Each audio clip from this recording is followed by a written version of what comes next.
Tak ahoj, vítajte na kanáli For Work and Fun a v dnešnom videu sa pozrieme na porovnávačku dvoch malých 12V kompaktných vrtačiek z kategórie Hobby a Profi náradia. Takže Brushless Parkside versus Brushless Milwaukee.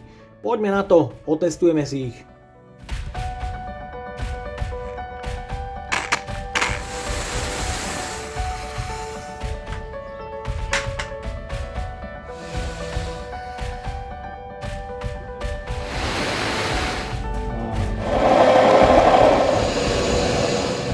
No a ak by vás zaujímali rozbalovačky a recenzie na tieto dve vrtačky, nájdete ich hore v karte.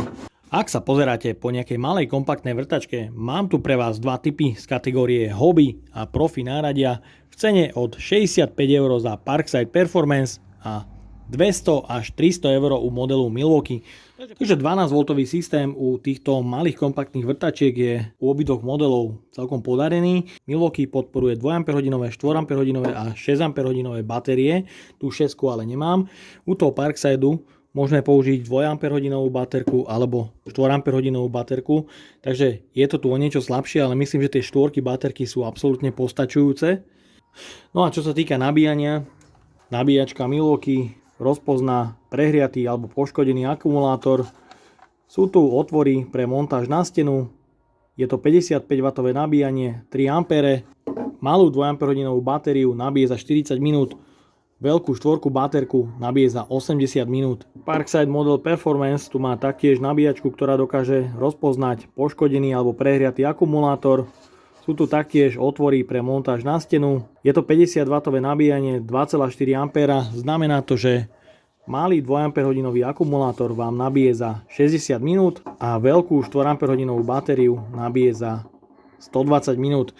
Takže to nabíjanie a taktiež podpora batérií je určite lepšia u Milwaukee.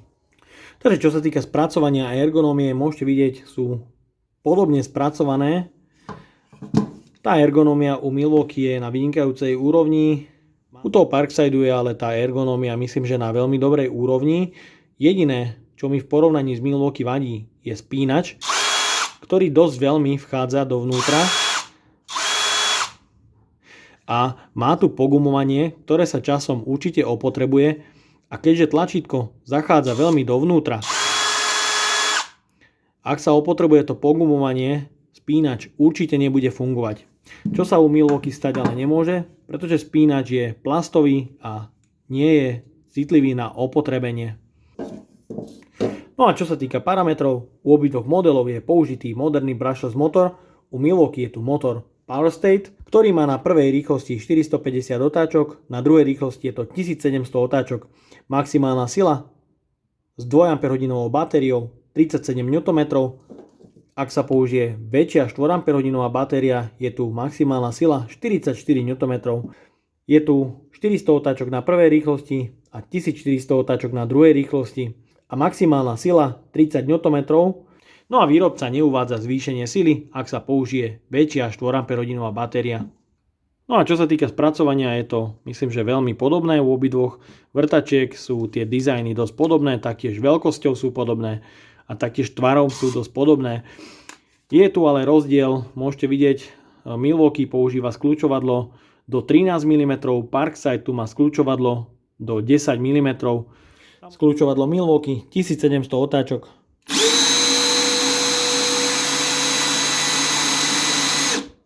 No a skľúčovadlo Parkside 1400 otáčok. Takže začneme vážením hmotnosti Milwaukee s dvojkou baterkou. Je tu 1241 gramov. Parkside s dvojkou baterkou je tu 958 gramov. Ak sa použije štvorka baterka u Milwaukee, je tu 1477 gramov. U Parksideu, Parkside so štvorkou baterkou, je tu 1166 gramov.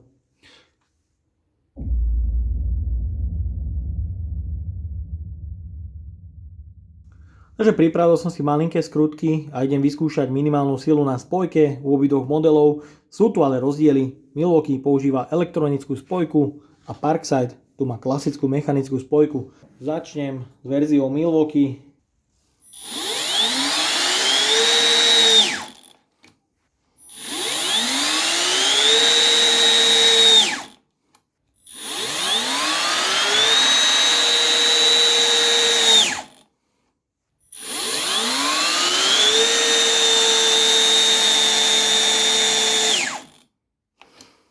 No a pokračujeme Parksideom. Prvá rýchlosť, minimálna sila na spojke.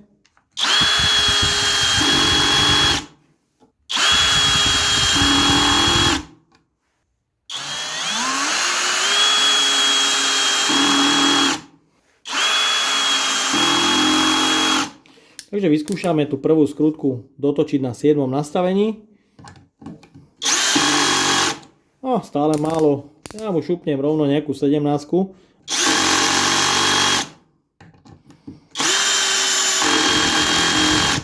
Takže dávame na max.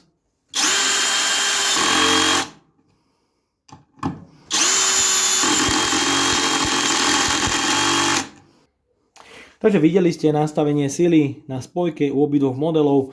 U Milwaukee elektronická spojka je menej citlivá ako Parkside, ale zase má silovo spojku nastavenú vyššie, než to ten Parkside je zameraný na skrutkovanie takých menších skrutiek a teda tú spojku má o mnoho citlivejšiu.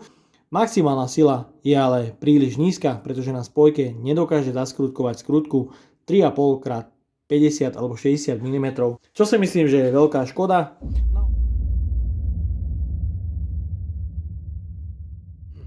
Takže začneme vrtaním priemeru 20, 28 a 35 mm. Budem používať malé 2 Ah batérie a neskôr vyskúšam aj 4 Ah batérie. Vy to budete sledovať samozrejme side by side, takže sledujte popisky.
Takže drevo, áno, drevo, míňa sa mi už drevo, je to môj posledný kus takéhoto väčšieho hranolu. Ak by ale niekto z vás mal navyše niečo podobné, nejaké metrové alebo 50 cm kusy, kľudne mi dajte vedieť a určite sa dohodneme. Na ten posledný hranol som si predšrafoval terčíky, no a ideme si vyskúšať efektivitu na jedno nabitie malej 2 Ah batérie, ktorá je plne nabitá pre test. Skrutkovať budem na prvej rýchlosti, kde je 400 otáčok za minútu. Budem skrutkovať skrutku 6x120 mm. Takže poďme na to.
Tak a máme tu prvé zastavenie u Parksideu, takže môžete vidieť, čo spravil na jedno nabitie batérie a ja si ešte vyskúšam tú skrutku dotočiť.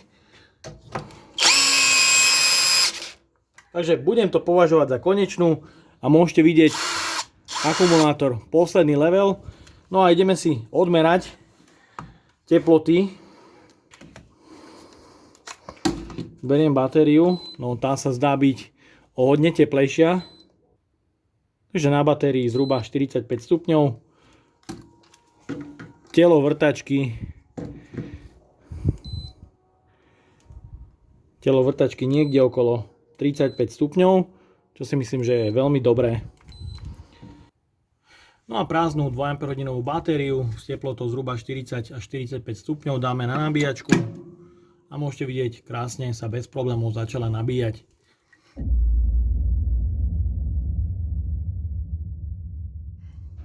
Tak mohli ste vidieť, čo dokázal Parkside na malú 2 Ah batériu a pokračujeme vrtačkou Milwaukee FDD. No a mám tu plne nabitú malú 2 Ah batériu. Budem skrutkovať skrutky 6x120 mm na prvej rýchlosti, kde sa nachádza 450 otáčok za minútu.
Takže toto bola posledná skrutka, ktorú Milwaukee FDD zaskrutkovalo.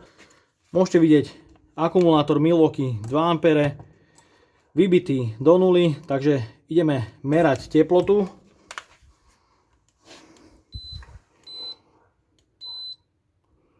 Takže teplota stroja v pohode, je tu veľmi výborná, je tu len nejakých do 25 stupňov.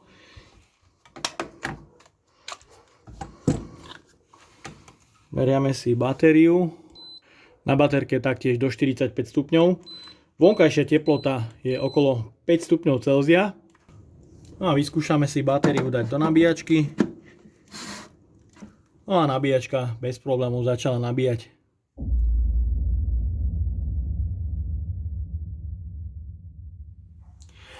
Tak a máme tu záver. Podľa môjho názoru to bolo samozrejme silovo a rýchlostne, hlavne čo sa týka vrtania a skrutkovania v prospech Milwaukee, pretože 37 Nm s 2 Ah batériou sa ukázalo a videli ste teda rýchlostný a silový rozdiel. Na druhej strane ale musím povedať, že vrtačka Parkside Performance sa v dnešnom dueli absolútne nedala zahambiť a mohli ste vidieť, prekvapila, pretože je tu cenový rozdiel extrémne veľký. Ten Parkside je niekoľkonásobne lacnejší a podľa môjho názoru nie je niekoľkonásobne slabší. Taktiež má 5-ročnú záruku, čo je veľmi veľký benefit pre zákazníka.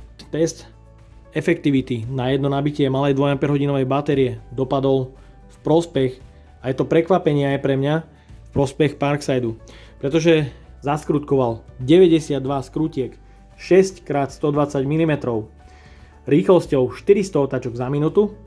Milwaukee zaskrutkoval 80 skrutiek 6x120 mm rýchlosťou 450 otáčok za minútu.